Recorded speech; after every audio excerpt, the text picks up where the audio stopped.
What up, my freaks? RuinusInsight here with part, I want to say 29 of my Total War Warhammer 3, a modded Thorgrim Iron Fist? No, Grudgebearer. Old World campaign. I'm combining all the dwarfs into one sort of Emperor dwarf a la 40k. It's very frightening. That's how you grudge the whole universe. Anyway, I completely lost my train of thought. Alright, it's a great start to this episode. Last time we did stuff. The Axe of Dargo, Thorgrim acquired, and oh, as somebody pointed out in the comments, it didn't actually get equipped for whatever reason, so you enjoy your Axe of Dargo, sir. And there we go, that completes the quest, and I believe the last quest of the campaign, at least the last sort of quest that we had here, and the last legendary item that we needed to acquire. So good job, Thorgrim, and good job, everybody. Anyway, in terms of what we got to do this time, it's a brand new turn, and there is work to be done. The Wargrove of Woe still stands against us. Joseph Bugman is looking to wipe out Vlad von Karstein's last territory, although I guess I'll come back to Warden next turn, but either way, we're basically done here, or at least nearly so. I wonder if we could sack it and then go back to Warden and then take him out in one turn. I'll think about it. Either way, he's nearly done. We're still trying to help the Empire because they're very much struggling due to the low control that they have. Provinces with low control -8, Imperial Authority -4, and then other things causing them problems. It's kind of interesting to see how much the Empire is struggling compared to Kislev, who has 0 negative control from low provinces. Kislev, all the Kislev factions are doing pretty okay, especially Boris, who has been actually shockingly impressive as an AI. He keeps conquering territory. Granted, it's a little bit annoying that the one AI that is sort of taking territory that we might want for ourselves is actually doing well, but well, what are you gonna do? Probably not going to kill him for it, even if he is in our mountains. Anyway, I mean, at least he's not in any critical dwarf settlements. He is in mountains, but he isn't in critical dwarf settlements, so I'm willing to let it go. Anyway, let's start. Thorgrim, we defeated Wurzag last episode, so you are going to move northward to acquire his defeat trait fast as you can. We'll just leave him besieged by Finark and Raskelson to get the additional charge bonus in your empire. We also got the latest of the Ages of Reckoning, which means we have another new Grudge Settler army, and a pretty decent one, by the looks of it. Lots of options available. Could have used a little bit more in the way of artillery, maybe a little bit more in the way of gyrocopters, as in not 0, but still pretty good. And maybe we'll send you to reclaim Ekrund, or maybe we'll send somebody else, we shall see. Joseph of Zorn, you have been suddenly thrown into war with a bunch of random factions that dared to think that they could take on the Karaz Ankor at its current strength, and I'm willing to bet that they can't. Ranger Standard, I imagine this was actually on somebody here, but I don't know who it was. Maybe the Thane. Let's put it on the Thane. I like putting these on Thanes because it allows them to reposition themselves quickly. Granted, the Runesmiths are also a good idea, but, well, if a single entity charges our backline, we want the Thane to reposition. Probably more so than the Runesmith, who can use his ability at range. Anyway, we're gonna just auto-resolve this because it's a stupid little tiny basic rad army. Still hurt us a little bit, but since we don't really need the money, we can take the healing and continue onward. Another Talisman of Preservation, another Dwarf Bride. And aha, we got another Rat Host here. You go into ambush stance. Probably not gonna work, but who knows? Well, they're not at war with these guys, and it's just another. Really, you declared war on us, and you're bringing Skaven slaves to a flame cannon fight? Good luck with that. I wish you well, but not really. Anyway, oh right, I forgot about the oil rigs. Now, we find ocean uninhabitable, so those are red oil rigs, but come on, we're dwarfs and they're oil rigs. I feel like if the interest in the campaign does remain, we should probably try to acquire those, just on principle. Also, Kolk, I guess we're going for you. Let's get this mysterious island real quick. I don't imagine Iber Blood Reaper should be able to take Vinscore, as you have nothing in your army. But I do want to knock out Mr. Kolk. We'll go for aggression, because clearly we need even more power-ups. And you go right here. And we got another Lichbone Pennant as well as Frenzy. Okay. Alright, Kolk is not going to run. I mean, this is a pretty pathetic army, I gotta say, and frankly, we don't need the garrison either. But it is Kolk, and I want to see how quickly he melts under fire, so we're gonna do this fight real quick. And also, speaking of interest, yes, I know that the views for this campaign is dropping, or are dropping, but the engagement for this campaign, regardless of the views, in terms of the comments and the likes and whatnot, is still pretty good, and in fact, for the age of the campaign, they are much, much better than those of Kairos, etc. So, yeah, as long as the engagement remains, and as long as the algorithm isn't bothering me about it, I'm perfectly willing to continue the campaign, as long as you guys want to keep seeing it. So, and do keep that in mind, likes and comments below, etc., etc. Let's bring down Kolk.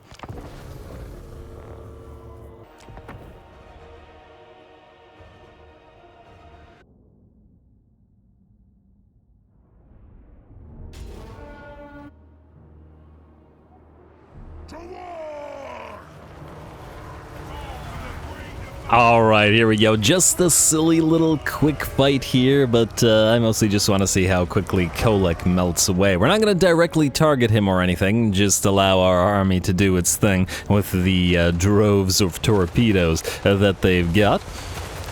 Buffed up to the insane degree that they're buffed up to, and we'll see if Kolk gets hit or how quickly he gets hit, because get hit he will. Even the doggos are melting away, unable to outrun the torpedoes. We're so used to them closing the distance with other armies against like Horlers and stuff. Not so much against the super buffed torpedoes here. Anyway, looks like we deployed very close to the enemy this time, so at least they are a lot closer to us than they normally might be. Here comes some Dragon Ogres, and there go some Dragon Ogres. As they're out, the Marauders are out, and it's time, I think, for Kolk to take a few hits. Ooh, and he's gonna charge forward. Let's see if he weathers the storm, but it doesn't look like it, as he's already down to 10% of HP. That was a real burst of speed that he had there, at least, for a few seconds. Ooh, he does get close enough to take a few hits from those blasting charges that stagger him, knock him to the side, and bring him down, together with flames, torpedoes, a shotgun blast from up in the sky.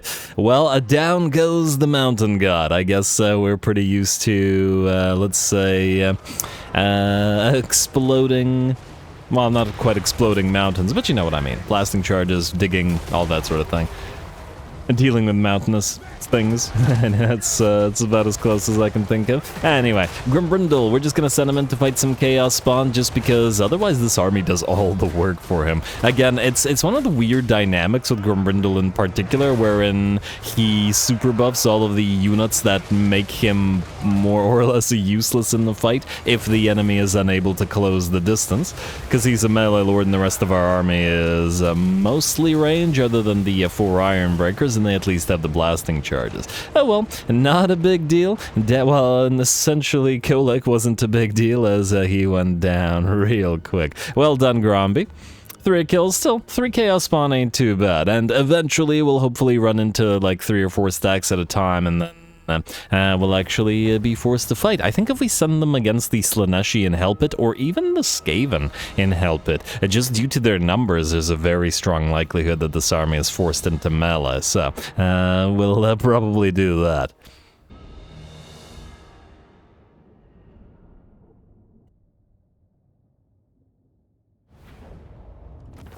Alright, there we go. Poor Kolk, and for his army, but what do you expect? We had 1 loss to... It looks like one of the Dwarf Engineers died. Judging by the fact that the enemy got no kills, it was due to our own friendly fire, which admittedly is a fairly dangerous aspect of this particular army, so it is what it is. Anyway, Kolk defeated. We get his defeat trait on Gromby, which is hit points and bonus versus large. Right, I remember now why I wanted the wanted to kill Kolk with Gromby instead of with Mr. Grimly. Alright, well, you're going back out to sea. You can't reach Vimscore, but you certainly can land back at Earthfjord Port. Like so. And just sit there for a turn. Oh, good. And you have Frenzy now. We have 68 melee defense and Frenzy on our Iron Drakes here. That's pretty darn solid, you gotta admit.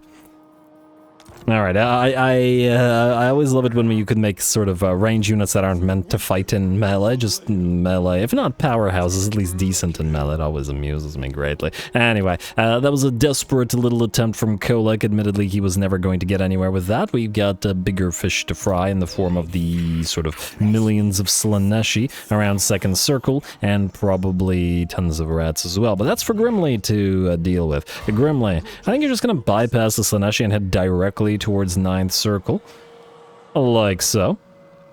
Yes. And I don't see Throt himself, but this is their strongest territory. So in case they have other armies that we can't see, now I guess we should try to get Throt's defeat rate on Gromby as well, so maybe if he goes up into the mountains. Frankly, we need another army out here, and I guess that's going to be something for Malakai to do, assuming that he will also have another battle against the undead, and we'll be able to use our 2 extra thunder barges. Yes, alright, we'll get to it in a second. Grimly, I would like you to declare war upon these guys. And frankly, if all of these others join the war, I'm perfectly happy. We're not going to draw allies in, because I really don't want anybody breaking their alliances with us right now. And we need their units. Oh, I'm actually surprised that the enemies actually were willing to join this, because I don't think it's going to be a good idea on their part, but good luck to them. We wish them well. Finn Arkandra okay, you're besieging, you're waiting for Thorgrim. Thorek, you are... Oh, right. Archaon. Looks like you're still close by, eh? Now the question is, are you close by enough, and are you willing to fight Thorek? I would like to see. Kairos is also hanging around, so that's something to pay attention to. Now, we have no need for Honored by Grimnir or Blessed by Grugni. At least not here. We could get Rune of Grimnir, though, which would be potentially nice, but I think we can just ignore it for now. I mean, we will probably eventually replace these guys with the Everguard, but, well, that's an eventual sort of thing. Oh, I also wanted to get another Quarrelers with Great Weapons Grudge Settler in this army, if possible. Alright, we'll do that later. Anyway, for now, you can, I guess, start going through damping, because, well, you are dealing with chaos. Let's also level everybody else up, because it's gonna be a fight. You can have Unfaltering, just trying to move to Revered Thane now. You Runesmiths. We have Rune of Hearth and Home, just gonna double check that you all have damping. We do have We Are the Elite on you. We could try to move towards Rune of Sanctuary next, rather than going for Strike the Runes. Although we're so close to Strike the Runes, it feels like it probably would be a waste not to just get them. Alright, let's do the same thing for this other Runesmith then. You have you have Damping, you have We Are the Elite, you have Hardened Armor, so that's all fine. Oh, you have Strike the Runes. I guess you were a higher level one? That's good. Alright, so you are going towards the Rune of Sanctuary, so let's start moving towards that, and then Master Engineer. You are not getting Zipar 42 pounders. We already have Grudge Throwers maxed out, which is what this army is all about. I guess you have most of the stuff you need. Let's get you a little bit of damage on that hand-loaded then. And yes, you are not on a mount because you can't be on a mount. Oh, right. I wanted to get another engineer in Thorek's army. He actually really needs it for both buffing everybody's damaged, but also for the additional ammunition, which we only have basically one guy given him. Anyway. Not only do we have to win the fight against Archie here, we have to win it in such a way where we're not so damaged that we get killed by Kairos or somebody else next turn, which should be pretty interesting. He's got the Bilious Thunderguff and, ooh, the Hellforged Bellowers. Damn. This is a devastating unit. He's also got the Blue Scribes with him, the Swords of Chaos, some Aspiring Champs. Should be a pretty fun fight. Close victory. We'll see about that, but should be a pretty fun fight. Go.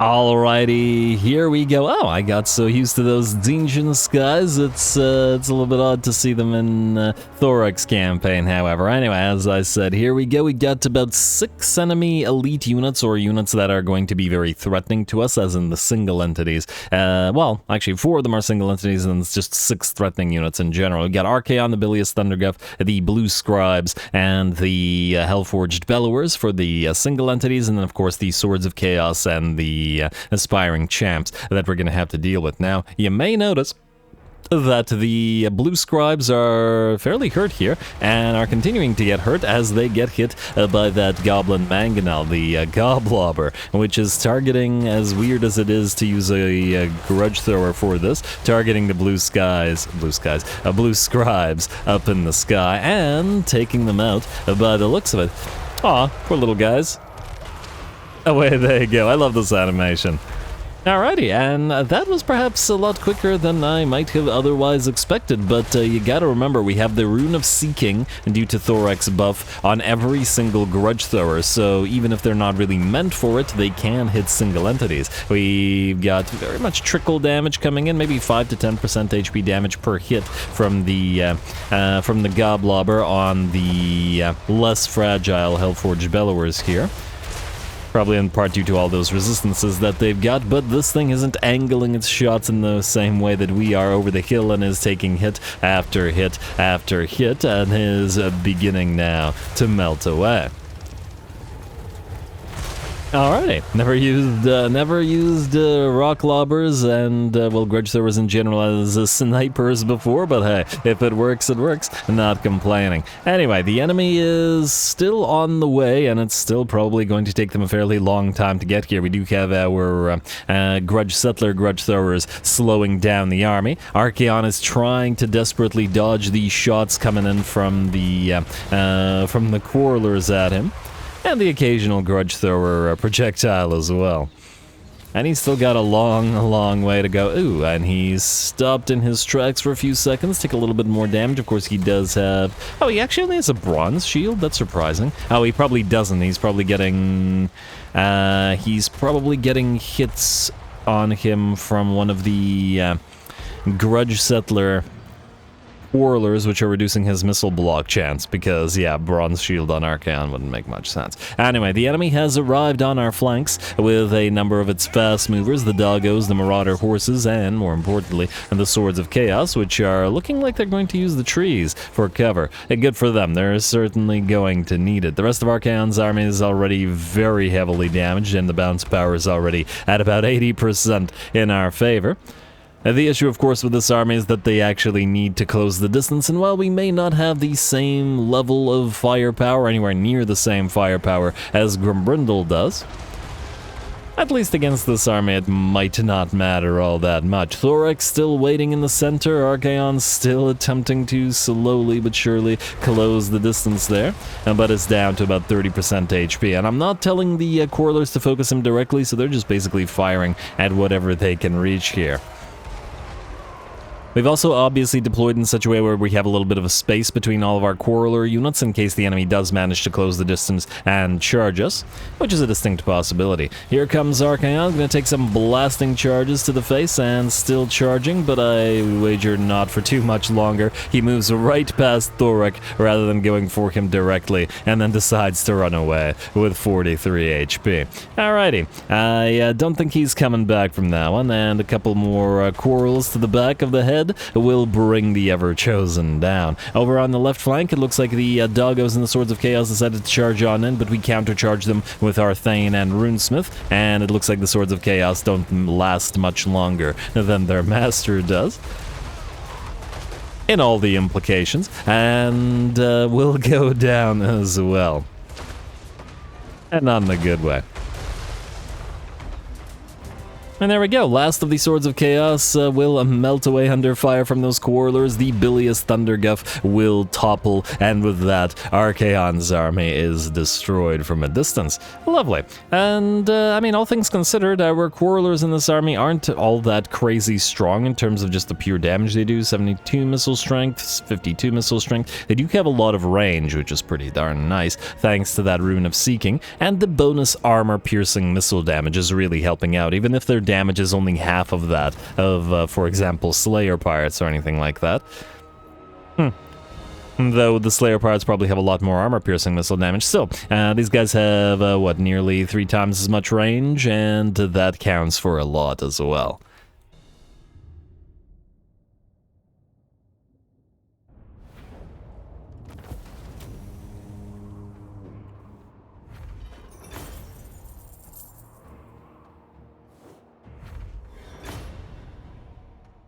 Alrighty, there we go. Poor Archie had no chance, and well done to the Goblobber's Grudge Thrower. This Goblin Mangonel, let's see, look at the damages dealt as gold value. 4.6k damage dealt as gold value. More than twice that of this unit, 37k damage, even though it has twice as much damage, less than half as much gold value, 4 times less in damage dealt as gold value, etc, etc, etc. Why? This unit took out first the blue scribes by knocking them out of the sky, and then followed it up by destroying the Hellforged Bellowers.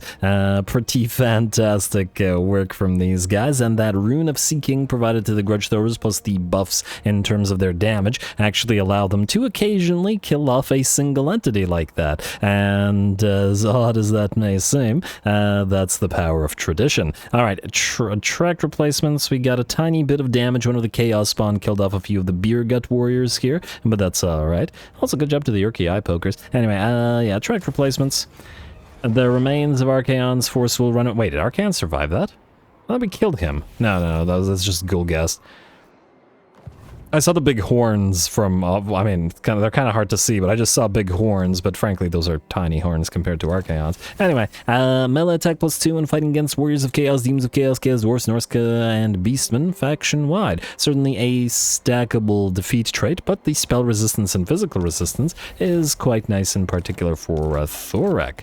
Well done. Alrighty, now we should, in theory, chase down this army, but I think what we'll do is oh, you're basically destroy... Oh, right, they wasted some of their troops attacking Zamoski. Alrighty, so what we'll want to do is this. We can't. Alright.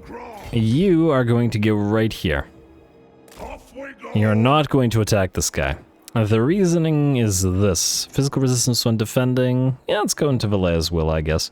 We basically never use it. Obviously, the melee defense +5 is better out of in camp, but my thinking is this. Maybe what will happen is... Oh, it gives us no additional defense chance, though.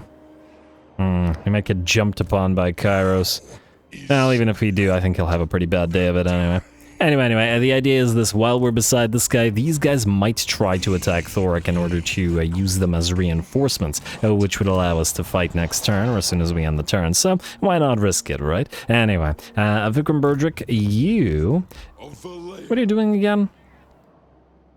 Alright, so Vikram Burdrick is building a Dragon Slayer army in particular. He's going to have a couple of Dragon Slayers which are supposed to move in from somewhere, from Uzkul Mines, and a bunch of Giant Slayers, Bolt Throwers, Organ Guns, Cannons, and Iron Drakes with Troll Hammer torpedoes. Obviously, he's being sent to hunt dragons of the Caledorian variety, and hopefully we'll be getting some use out of you. Though I think Vikram probably won't be leading this army. We'll most likely give it to...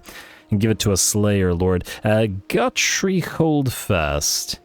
Now, I guess we could push you up north to Needling. We should also take Zip, though who knows if this Lord might be able to port out of Asino through Needling and then into Heldenham.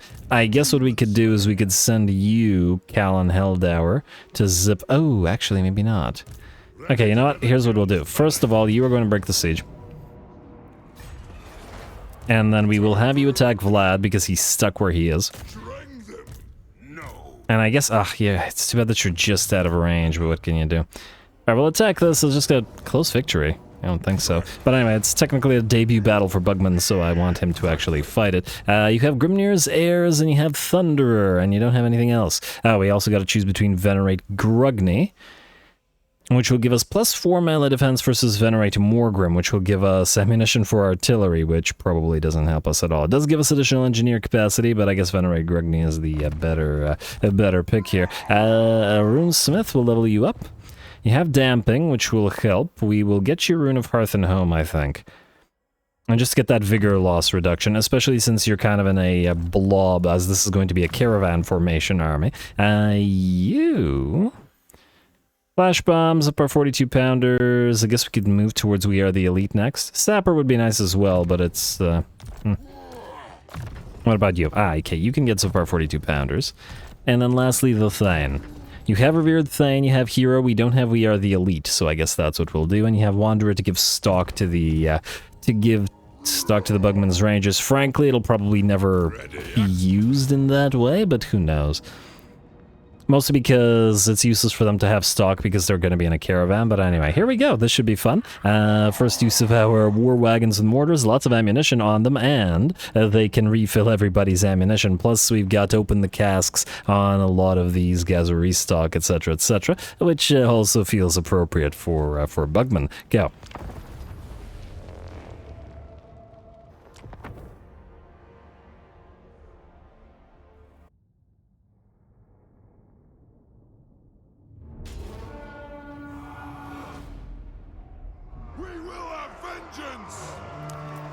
Alrighty, here we go. I don't know if we're looking for vengeance for the brewery, since we still have the brewery. And clearly the brewery is pumping out caravans as we've got beer to deliver. And here we go. I've been excited to get this army up and running for a while now. And the concept is pretty darn simple. All of the units with the liquid fortification on them surrounding the caravan in the center of the warband. Hey, guys, what are you doing?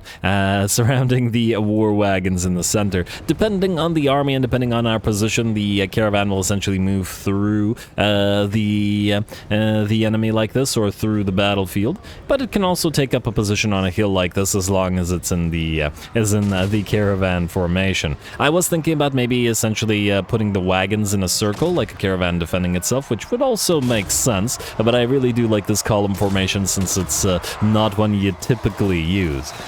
Also not one you would normally want to use, but, well, it's all in the name of fun and all that. Anyway, looks like the enemies are moving towards us with Vlad and Kill. The bats are probably not going to be a particular threat here, as we have too much range firepower. And even if the enemy touches down, our melee firepower is pretty darn solid as well. We do need to get a few more sort of auras and stuff in this particular army. Oh, wow, look at that.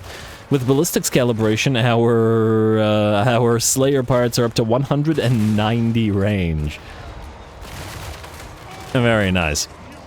Too bad we can't replace the handgunner crew and the war wagons with more Slayer parts or anything like that, but it'll serve for our purposes. Call it a I don't know, not a merger, but some kind of alliance thing with the Umgi cooperation. Useless though they may be. Anyway, Vlad moves forward. He did activate his Von Karstein ring, which makes him invulnerable for 30 seconds, I want to say. Unbreakable and invulnerable while he heals up. Did it ever make him invulnerable in vanilla, or is that an SFO thing? Because clearly Vlad needs more health and more invincibility out of all the lords. Anyway, the enemy continues to approach the caravan. We move a little bit further towards them. There's no need to, considering we had the range, but once again, just in the name of the game for this particular army. The zombies have arrived at the front of the column at last, together with some Karenites, and Vlad actually does manage to charge on in. That healing he got from the Von Karstein ring really helped him out. Unfortunately, he decides to charge a Thane, and looks like he lands both of his hits. But he probably won't be landing too many more, as he's already reached his healing cap, and a couple more hits will bring Vlad down. Yet again, he's not been having a particularly great campaign ever since we came down from the mountains. Which is unfortunate for him, because he was doing really well, I will admit. He had Visenland and Nuln on the verge of collapse. But again, we can't trust the Umgi to solve their own problems, so here we are solving them for them. Anyway, the caravan continues firing. The sort of rear portion of the column, or at least the Slayer pirates in the rear portion of the column, are having a little bit of a difficult time, but I still, having a difficult time actually landing their shots. But I decided that it was still probably important to keep them in a sort of distributed formation all along the caravan, regardless of the fact that that makes it a little bit less efficient. In theory, it would probably be better to put all the Slayer pirates at the front of the caravan and the Bugman's Rangers at the back. I might try that for the next round, but I like this in this manner too. It really depends on whether the caravan decides to move into the enemy's army or sort of sit in a location on the battle map. We'll have a fair few more fights with these guys to experiment with them anyway. Anyway. And the battle is nearly ours at this point. Bounce power's at about 90% in our favor. The war wagons with mortars, or beer wagons, or bugman carts, whatever you want to call them, have nearly destroyed the Sylvanian crossbow with mortar crossbows with mortar fire. And the Graveguard are being held off by a combination of Slayer Pirates and Bugman's Rangers. Again, gotta love that liquid fortification, and the fact that with the caravan formation, what we can do is essentially rotate units out and replace them, sending the ones that are hurt back to the rear of the column, and sending the ones that are healthy up to the front again. This time, it's the Rum Runners who are holding off the majority of the enemy, and it looks like they've only lost 5 units, but they've started to suffer HP losses now, and we can rotate them out. Like so, with a nearly full HP unit. Sartos and Sootbeard's in here now, and it looks like it wasn't really needed as the enemy is backing up, but might as well put fresh units at the front. And there we go, first win for Bugman and his brew-toting caravan. Couple more shots, beautiful. It's a little bit weird to see him with the gun, but whatever. It works, and it will keep on working. Lovely.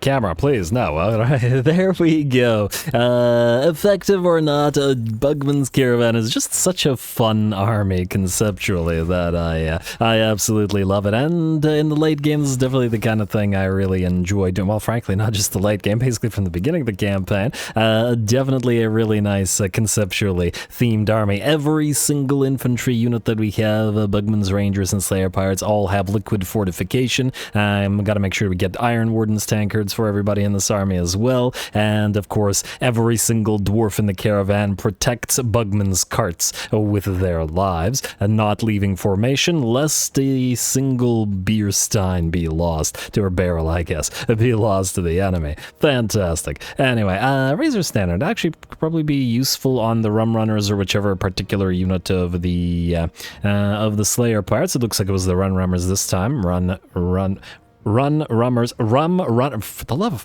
of the Rum Runners, whichever unit heads the column, and it was these guys this time. Yeah, they get a nice Razor Standard. Anyway, what a glorious army. Occupy.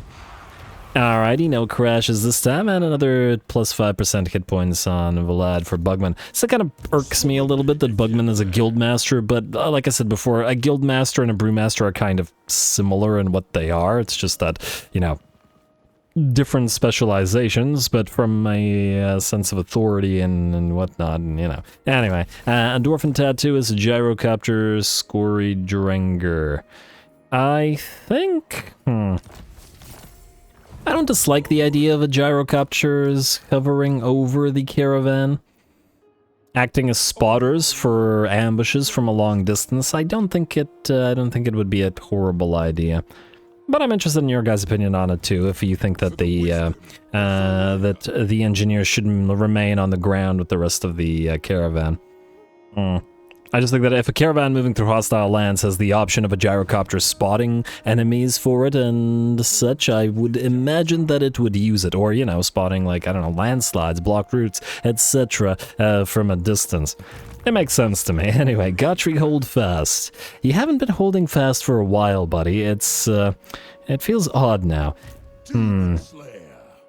You know what? I think we're going to do this. You are going to go to Warden, which I assume is the last territory currently belonging to Vlad, yes? Yes, so he next turn will revive there, and then you'll get his defeat trait.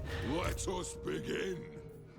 I've been forcing you to hold fast for far too long. We can move you then to Heldenheim. And then you can either go to Zip, well, yeah, probably to Zip if Bugman heads to Needling, and then northward, like so. And I assume that we have... I mean, the Changeling isn't here, is it? Because he's in cults. I forget, wait, can ancient cults exist in ruins? Huh.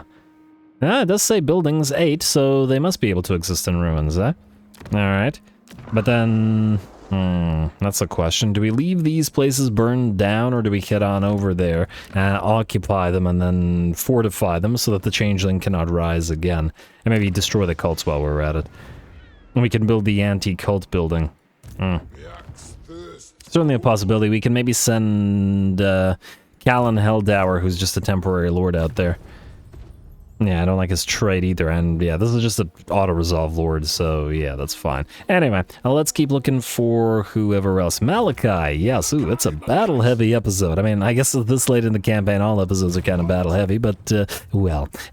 You are going to max out Tactician for your hewers. You already have Tradition and Innovation for the new Thunder Barges. You don't need Blessed by Grugne. What we do need is probably Rune of Grimnir, though admittedly you're not fighting in melee too often, but I would like you to get Cinder Blast Bombs at least, and the gun sight giving you extra range might now allow you to do a little bit of extra damage, so why not? Let's go for 1 point in Survivalist, 2 points in... I'm gonna say start with Always Ready, because, again, you're at range most of the time, and then get the points in Hard to Hit. Alright, and then what about the NGs? NGs, you have Goblin Hewers and, okay, Gyrocopters. Unlike the... where's Gyrocopters? Reinforced Rotors? Yeah.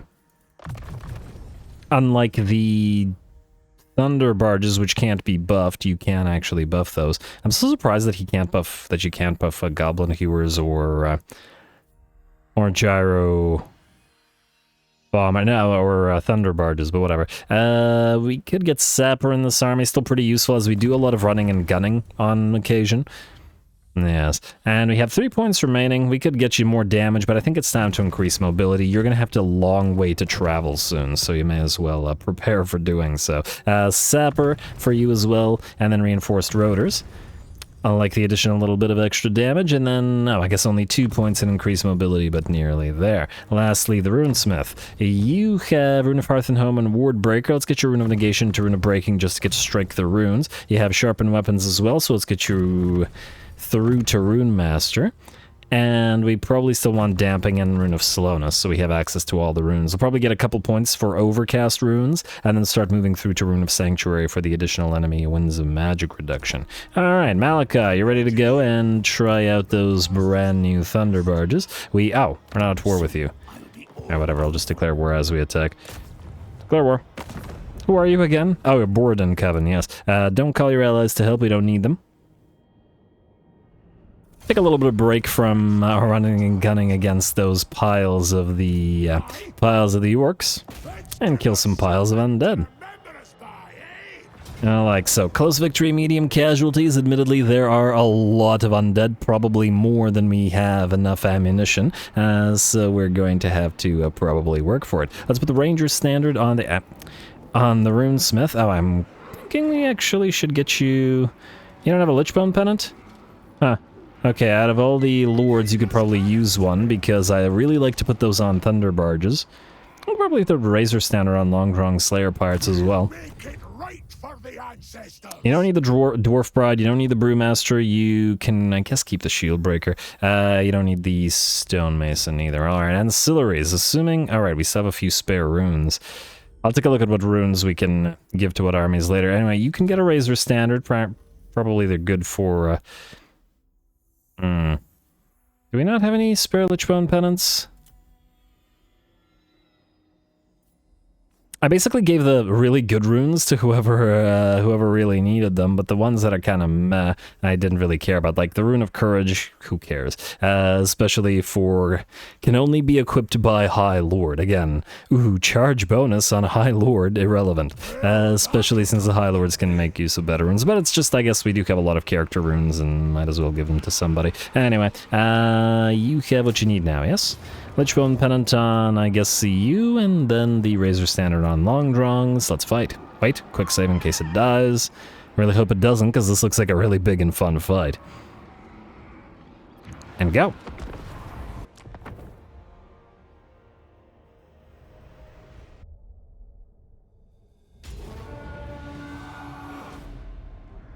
I can't promise you'll live.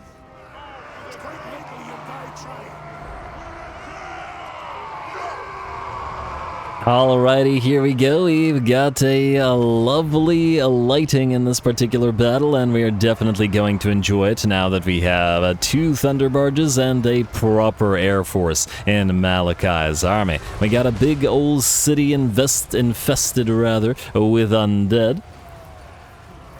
And we've got to clear the whole thing out, so here we go. Looks like some Fellbats are going to try to menace our flyers, but I don't think that's going to work out too well for the poor little baddies, especially with the, 12 Shrines of Grugni we have?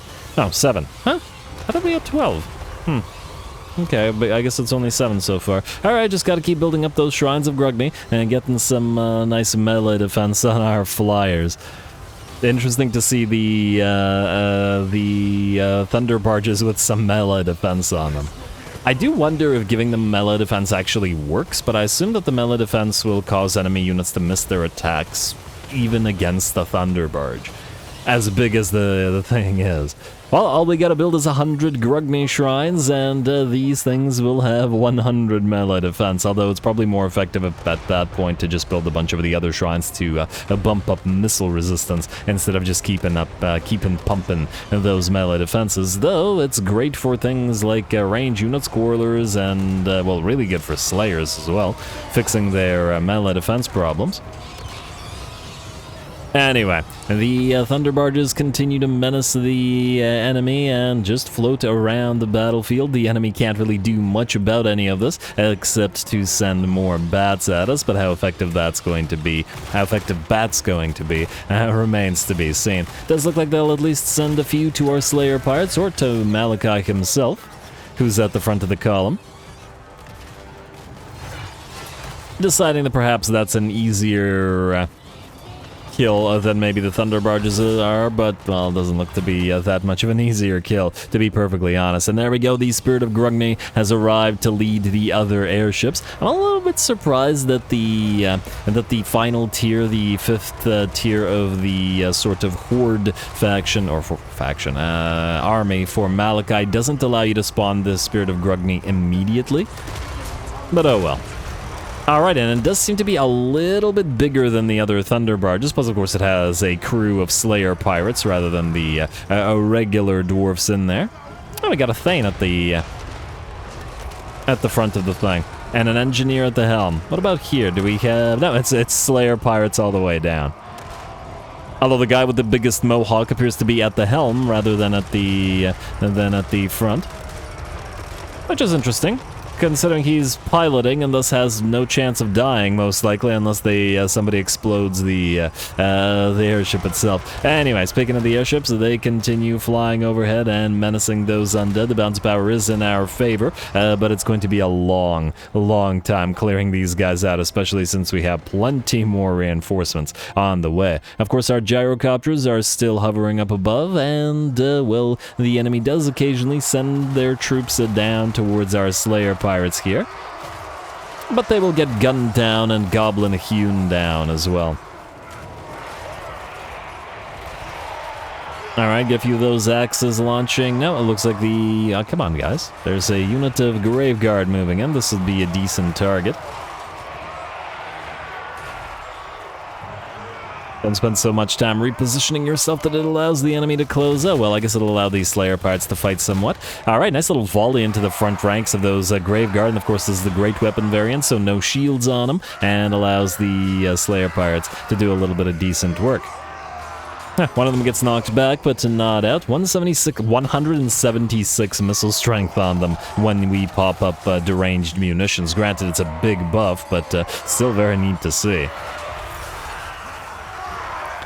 Alright, the Graveguard also looking pretty decent with this color scheme. Not looking so decent when they're taking a million axes to the face, of course, but, you know, who is? Alrighty, just gotta be careful with those Goblin Hewers, because they're more likely to kill our own units than the enemy is likely to kill our units. That I think we've seen many a time. Anyway, we're just going to keep holding position here. Why not? Any enemy that comes towards us will get mowed down by gunfire and axe throwing, while our gunships continue flying over the enemy settlement and rooting out the undead wherever they can spot them. They can probably appreciate a vantage point that the dwarfs are not usually accustomed to. You know, being above anybody. Anyway, looks like some crypt ghouls have made their way forward, but not for long as they get absolutely torn apart by pistol fire. Some doggos move on in as well, but our Slayer pirates are more than happy to deal with the little guys.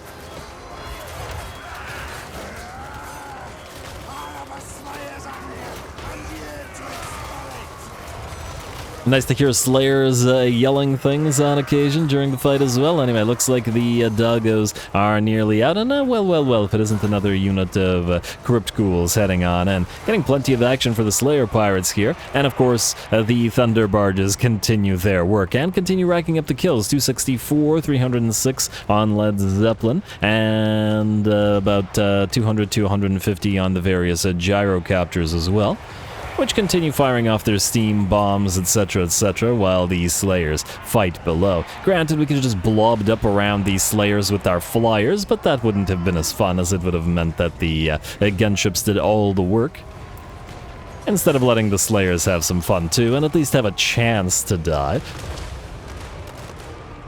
We've had a bit of a bad habit in this campaign of not letting the Slayers have chances to die, so they gotta take them where they can. Once the Karaz Ankor is fully restored, then they can die. When they can no longer serve the kingdom. Anyway, looks like the balance power has shifted to about 80, maybe even 85% in our favor, and though the reinforcements do keep on coming, it's not going so well for the AI. Lobbing a few axes over the sort of lip of the cliff there. And a few of the Graveguard who are sort of milling around, perhaps unsure what to do. Also getting hit by maim from the axes, so they're getting a little bit slowed down. A few shotgun blasts, or I was about to say blunderbuss, grudge raker blasts from the Spirit of Grugni overhead. And the axes ripping those poor Graveguard to shreds as well. We're up to 8.1k missile strength on the Goblin Heroes, but Goblin Heroes have always had an insane amount of weapon strength, even without buffs.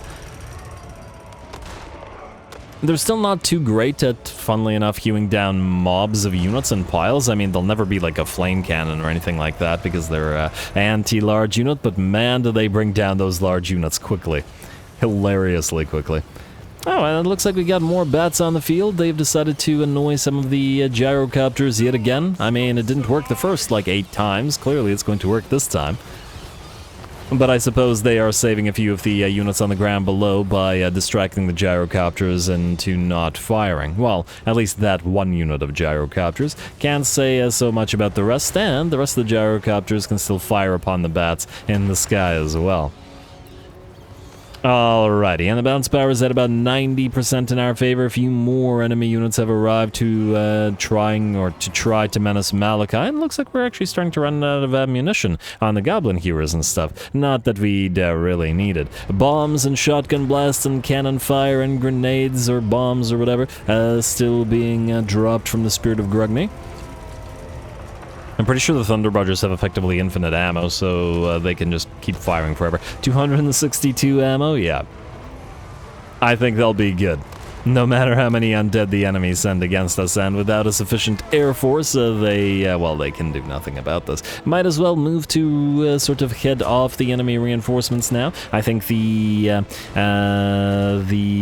portion of the battle that had to be done by Malakai is essentially done at this point, as I don't think any of the reinforcements will pass through the area being held by the gunships anymore, even with the numbers that they've got. And it looks like, oh, well, okay, I was about to say, it looks like the enemy will begin melting away. Not quite yet, but nearly so. I think we are starting to run out of ammunition on some of our gyrocopters, but we do have, what, 5 or 7? A lot. I don't remember what the total number is. A lot of ammunition drops available to us on our engineers. Ah, look at those poor little skeletons trying to run away. It's probably not going to work out so well. There we go. And we're not bothering to use the afterburners. There isn't really any need. It's an undead army, and it is rather slow after all. And there we go. It looks like with that, the enemy losses have finally begun to tell. And just a few more enemy units, and they will melt away, and the battle will be ours. Alrighty. Barricade is still up, and look at these skeletons. They're going to go up on the barricade just to melt away. Well, good luck to them. And with that, the last unit, or... oh, no, there's a couple more reinforcing units. Alright, fair enough. I'm not tired of the gunships hunting them down, so might as well watch them take a few more pot shots at the enemy. Even if the enemy can't fight back against the gunships. Which is why we did move the Slayers in to actually fight on the ground, or else the gunships would have just won the entire battle without any problem. And while the vampire counts do have a pretty great air force available to them, obviously this particular faction and in this particular battle they didn't have anything. If they had terrorgeists, vargeists, zombie dragons, maybe a couple flying vampires with them, this would have been a lot more dangerous, and we would have had to keep the airships back, and together with the Slayer pirates, where they could have helped them out. And of course, we also would have had to actually use our harpoons, which we didn't need to do in this particular battle, as there was no big old target to harpoon down. Anyway, fun fight. The battle is done. Just going to speed it up while we clean up the last of the units and force them to melt away. Apparently a close victory, but probably just due to ammunition expenditure and nothing else.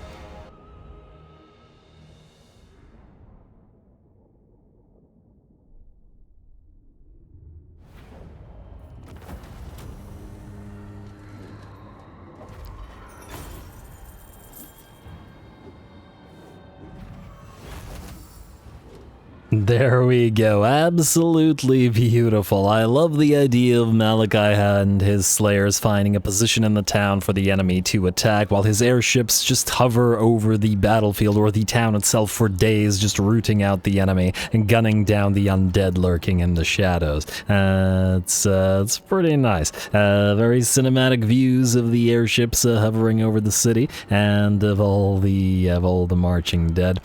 Awesome. Anyway, close victory and occupy the place. This faction is pretty much done for, as they only have this one settlement. And Malakai is just about done here. I think Azag is one more nearby territory, and then there's that Tzeentch rebel territory as well. Oh, these guys might in theory besiege us, so just in case they do, you're going to set out here and encamp, I guess.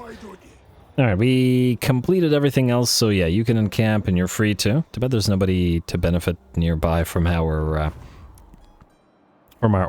I also wanted to make sure that we took Zhidevka. Oh, it also has the military structure already.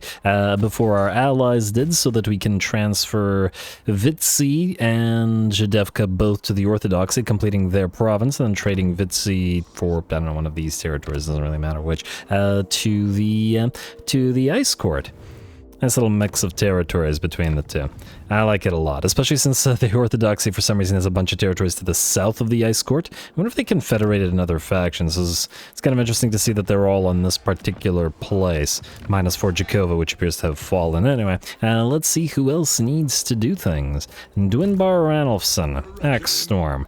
You were waiting to besiege Ublug for the moment that the plague went away, and the plague has gone away, so yes. You're gonna besiege the place, and should be a pretty fun fight. Yes. Alrighty, let's besiege and let's allow them to move on, and we will give you some levels, though I don't imagine you have too many of them. 3, not bad actually. Alrighty, so I never completely made the decision between Venerate Morgrim and Venerate Grugny, but at the end of the day, I suppose 4 melee defense is better than nothing. And while the ammunition for the relatively light on ammo Goblin Heroes is nice as well, it's only 10%, which is extremely little. So I'm going to say Venerate Grugny. Yeah. Alrighty, what else do we have here? Honored by Grimnir does not matter, unfortunately, for the Goblin Heroes, as they count as Morgrim's favored. And I guess we'll get 2 more points in Obstinacy just to max out the Vigor reduction. Ooh, 133 damage on those guys. And geez, what do you got? We got Grudge Thrower Mastery. This guy must have been confederated. Why do you have Grudge? Oh, actually, no. Right. The 2 Grudge Throwers in this army. I'm just stupid, guys. Never forget this. You can have Sapper, I guess.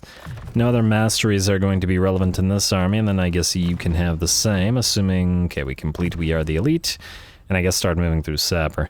Better to buff the army than the individual. Whoa. You were saving those points to get Grudge Thrower Mastery maxed out. 1 point in We Are the Elite, and the rest for the Grudge Thrower Mastery.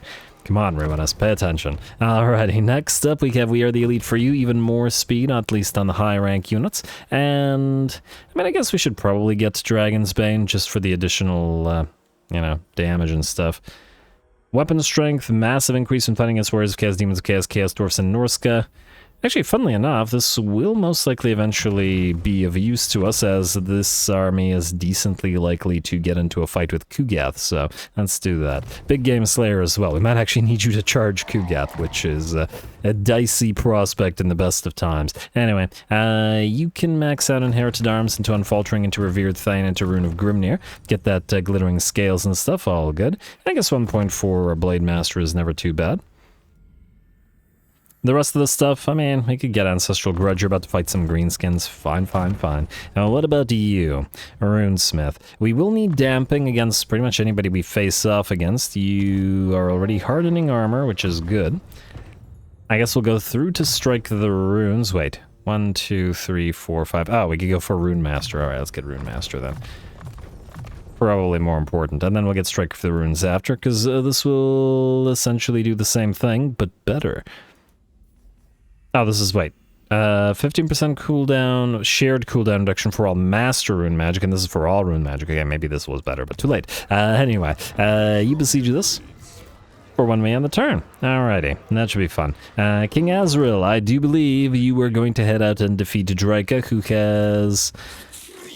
who has some stuff. What your levels looking like? Not too bad by the looks of it. We don't need Lords in Waiting in your army, as it's useless to you, unfortunately. You have Obstinacy maxed out. Pretty sure your entire red line is perfect as it currently is. Yes, so I guess we can start making you into a fighter now.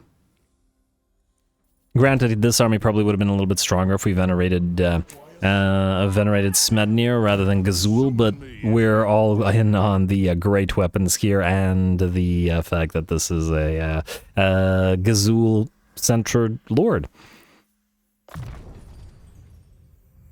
Irony is real and whatnot. Anyway, I guess hard to hit first, even though you're already pretty hard to hit, and I guess Scarred Vet. It's not a lot of increase, but it's fine, just do it. Alrighty, what about the Thanes?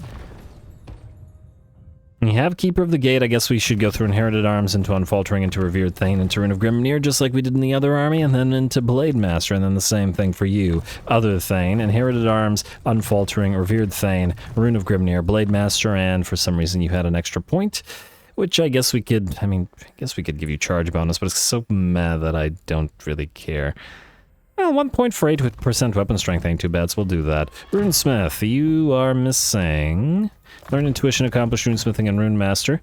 I'm no longer reading these because we've already read them a million times through the course of the campaign, and then you can get Strike the Runes. You already have Hardened Armor, which is as it should be. We should, however, go through Renowned until we are the Elite to get the bonus armor. And eventually the Master Rune of Spite. These guys are 1 rank away from benefiting from We Are the Elite, so we may as well give them the benefits of it. You, Flame Cannons, Gromrel Worm, and other Flame Cannons. I believe you can, yes, Flame Cannon Mastery. Reload time reduction, isn't that nice? Then you can have Requisition into We Are the Elite. You know, I guess we could get Sapper. Probably won't do too much for us in this particular army, but it's better than nothing. Like so. And there we go. Alrighty, you. Kill Drycha. Sorry, Drycha. You may be best girl, but you can't be holding Imperial territory, as it is going to interfere with what we're doing here. Anyway, I think the Lichbone Pennant is going to go in one of the Flame Cannons. Magical damage dealing Flame Cannon, not a bad thing. And, oh, wait, Azril, you don't have magical damage on you? Whoa. I do like the Banner of Eternal Flame on you. You have the Gatekeeper's Hammer. Oh, for the chilling aura, right. And thus no magical damage. Maybe then we should put the Lichbone Pennant on you and have one of your Thanes hold aloft to the Banner of Eternal Flame. Admittedly, the Banner of Eternal Flame gives you fire damage, which you otherwise don't have. Nah, you gotta keep the fire damage. Alright. I mean, I guess one of these guys could do it too, but they're not always with him. That's the main problem. We could give it to his Valor Guard, but then who's... What, we have one of the others carry the Razor Standard? Maybe that's the way to do it. And the Valor Guard are always with him, admittedly. Yeah, fine. And yes, this is a big question, and it's tremendously important, guys. Tremendously. Overzealous speed, Rampager Standard is probably not needed in this army, I admit, but you never know. Let's put it on the Master Engineer. Give him a little bit of that extra speed when he has high hit points, just in case he needs to really reposition himself. Though actually, in terms of repositioning themselves, he's already fast on that Gyrocopter. Let's actually give it to the Runesmith. Banner Eternal Flame, Razor Standard. We'll swap this out. You, the Dwarfs, can have the Razor Standard. Banner Eternal Flame can go in the Valor Guard. And then the magical damage dealing can go on King Azril. I'll think about it. Frankly, we'd probably get more mileage out of having a Flame Cannon with magical damage and just generally insane damage. But anyway, go.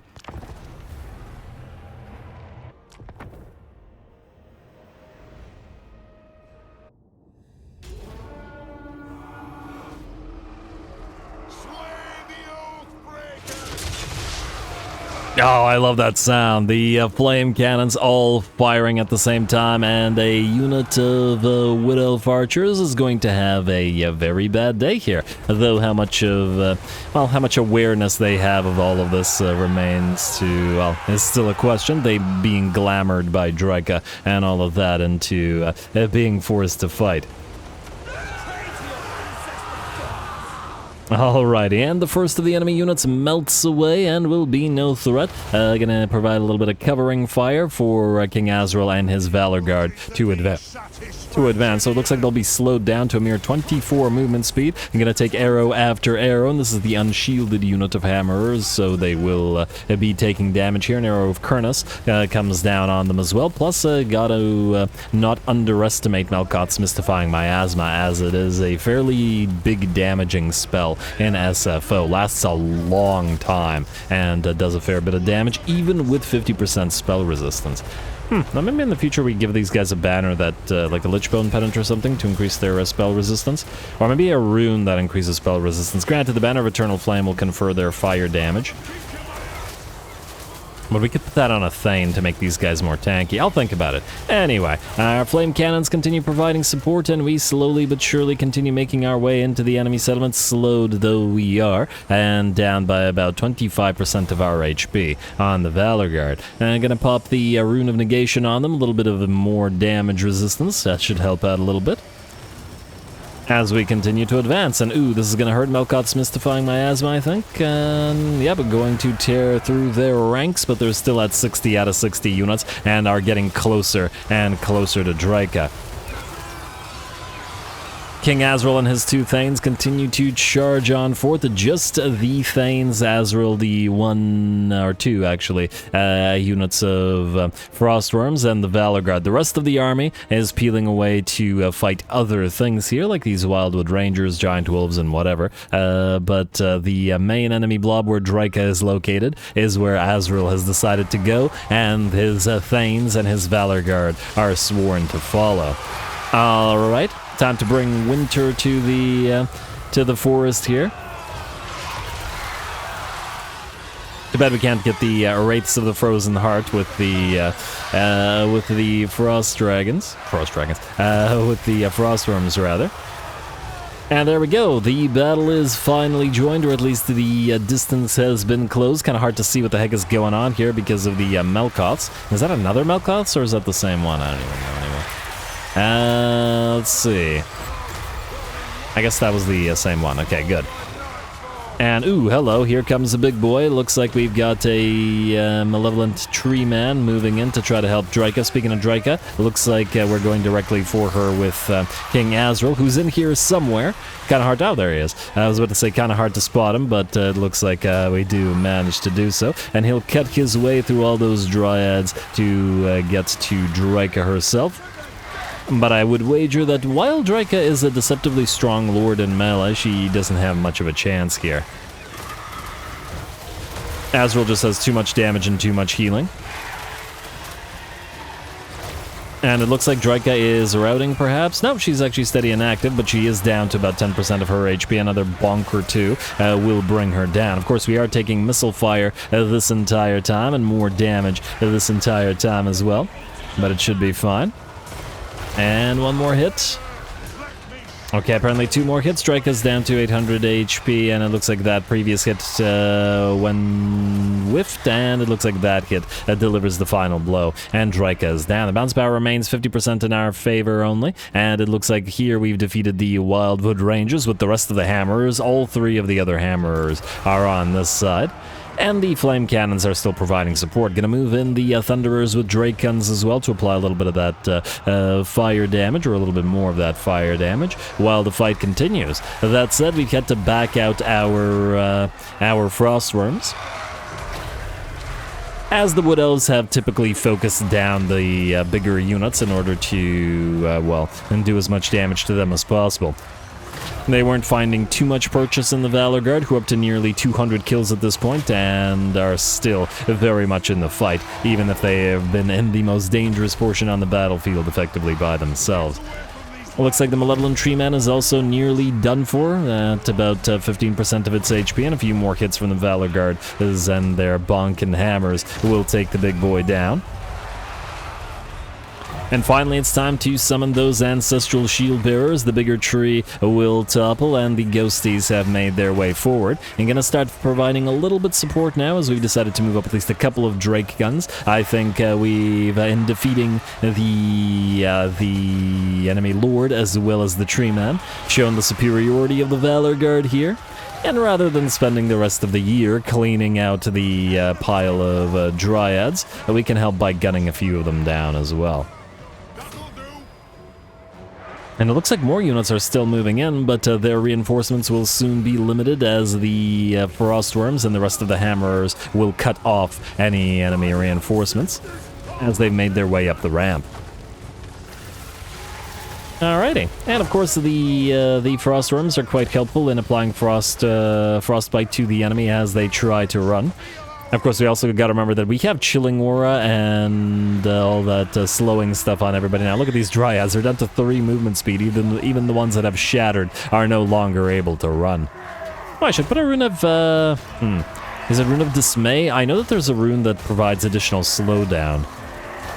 I was going to put those runes in ranged armies, but maybe this army with the Frostfire can also use one of them. Fire weakness plus massive amount of slowness when we close the distance.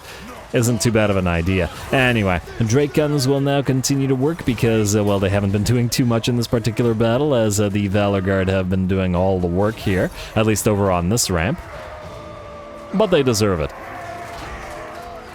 Ghosty's gonna take a few stray shots from our own range units, but the massive physical resistance and the non-magical damage dealing of those Drake guns will mean not a significant amount of damage on them either. And it looks like with that, the last of the enemy units will shatter, and the battle will be ours once more. Beautiful. Alrighty, heroic victory. King Azril does tend to get those, and I'm really proud of him and his Valor Guard for essentially breaking through the sort of hardest portion of the battle by themselves.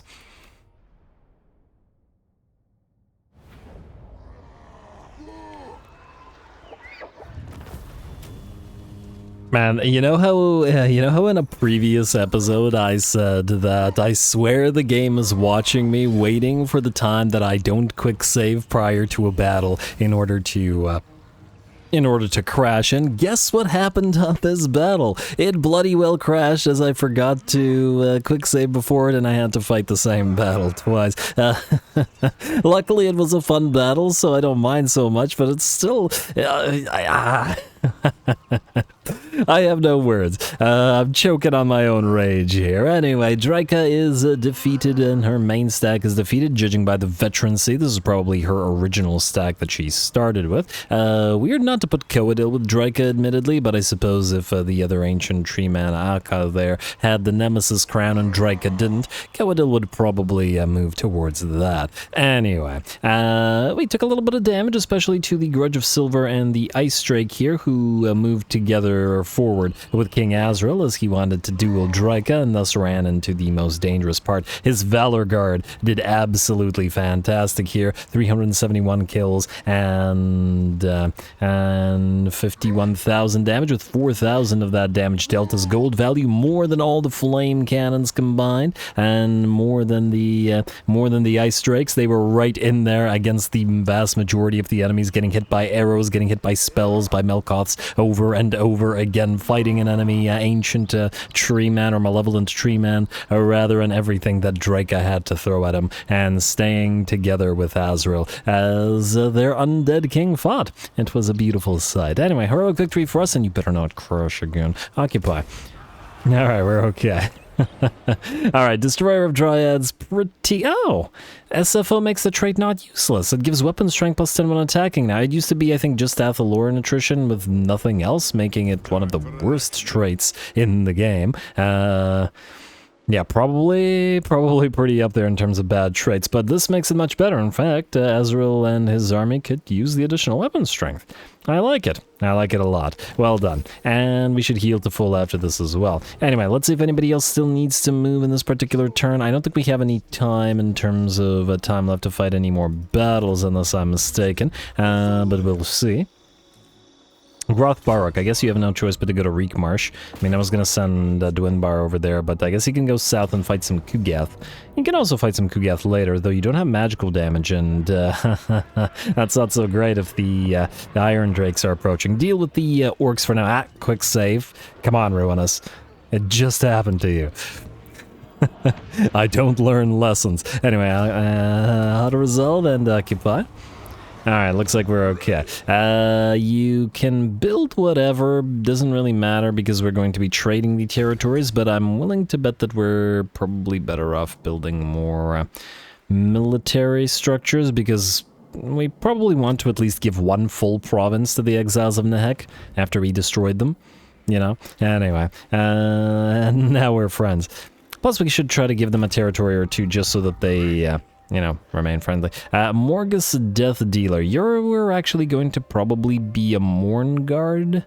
Although, well, either way, Jamek Doomtamer is more or less ready to go, and I guess the question is whether do we send him to start fighting Drajueth the Ashen, or do we start moving towards this? I wanted to have Thorek himself take Jarna Grund, because the very idea, it amuses me, but it would take him a long time to get down there, though we would still have to deal with the Slaves of Jar Greenskins and the Dimmed Suns Greenskins, and we will need armies to do that. I suppose if we leave Morgus Death Dealer here under the assumption that he will be a Mourn Guard, then we can move southward.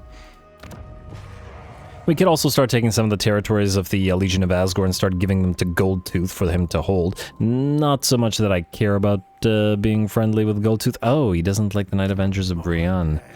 Oh, I don't like that. Well, they don't hate each other. Actually, they kind of do. Oh. I see that Goldtooth has a huge aversion to Bretonia. And we don't like Goldtooth either. I'll think about it.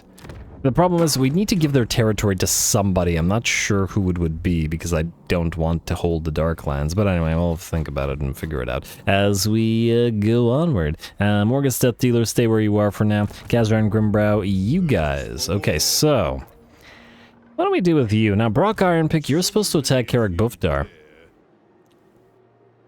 Oh, and there was a comment in the previous question, in the previous episode, saying we could give Brock Ironpick an all-minor army because of the Ironpick thing, and I wrongly suggested that that wouldn't be possible because Ironpick has the Tactician trait, but it's actually Kazran Grimbrow that has the Dwarf Tactician trait, which would be terrible on miners, and in fact, Brock Ironpick has the Rearguard trait, which is also useless, but at least it wouldn't be wasted on miners. So yeah, we can do that. I'll make him into an all-minor army as requested. And in the very start of the campaign, somebody suggested that we give whoever has the minor army the Mads map for that teleportation and just randomness. So we'll do that with Barak as soon as he has, you know, some spare time, which is not right now. Either way, do we attack Karak Buftar right now?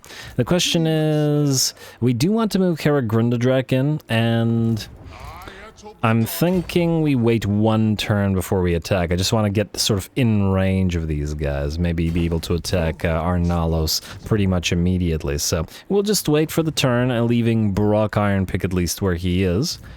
And Kazaran Grimbrow, I would like to move you as well, but you're supposed to be fighting the parts of Sartosa, whereas Story Azril, will begin the fight at Salignac La Rouge and attack them, I think, at the start of next episode. Granted, his army isn't complete, but anyway, I think with that we're out of time. I was kind of expecting that...